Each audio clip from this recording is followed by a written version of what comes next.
മുകളിലേക്ക് കുത്തിട്ട് താഴേക്ക് മറിക്കാൻ എന്തത്ര പ്രയാസം? എളുപ്പം മനസ്സിലാക്കാൻ നിങ്ങൾക്ക് മനസ്സിലാവുന്ന ഭാഷയിൽ ഞാൻ പറഞ്ഞു തരാം. മുകളിലേക്ക് മാങ്ങപറി, താഴേക്ക് ചെളികുത്ത്.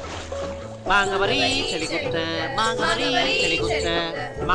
ദർശനം ചെളി മാത്രം കുത്തിക്കൊണ്ടിരിക്കുന്നത്. മാങ്ങ പറിക്കുമ്പോൾ നിന്റെ കെട്ടിയ വരും. താഴത്തു വീട്ടിലെ തങ്കമ്മു പെണ്ണിന് തട്ടാരിട്ട് കൊടുത്തതാണോ?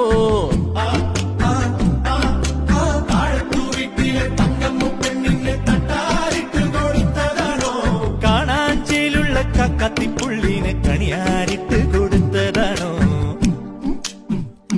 ദേശത്തെ കണിയാരിട്ട് കൊടുത്ത